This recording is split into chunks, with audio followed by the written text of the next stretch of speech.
Okay, I want you to take a moment right now. Think of that thing that you fear most.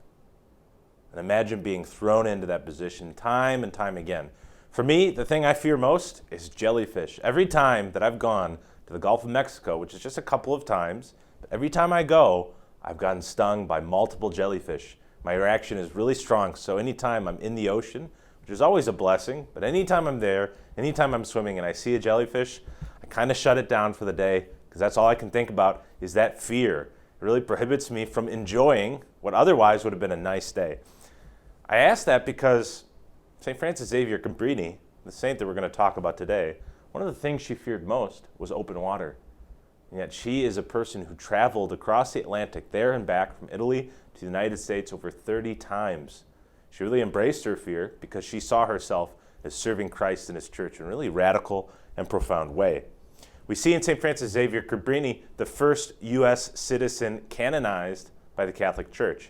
And so she's a great witness, she's a great model of the many ways in which the church has continued to flourish in the United States, in particular through the efforts of so many men and women religious in these communities that are so invested in the lives of others. After she worked at the House of Providence Orphanage in Italy in 1877, she took vows as a religious, but when that orphanage closed, she started as prioress under the Archbishop's request as a prioress of the Missionary of the Sacred Heart Sisters.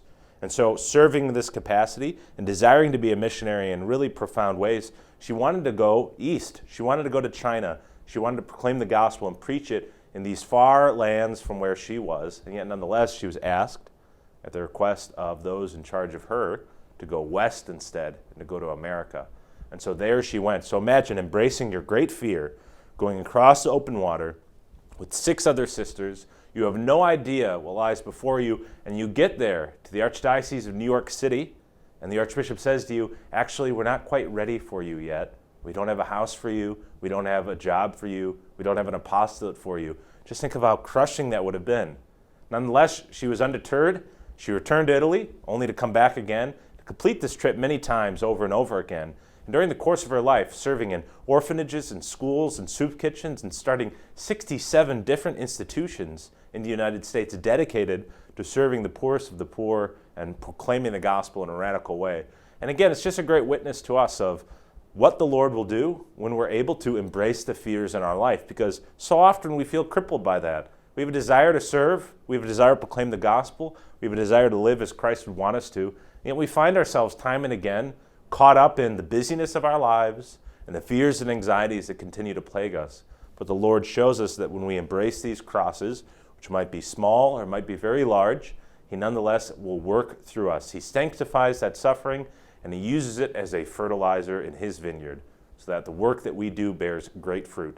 And so we look to St. Francis Xavier Cabrini as this first U.S. citizen canonized and this great witness to the gospel in our life.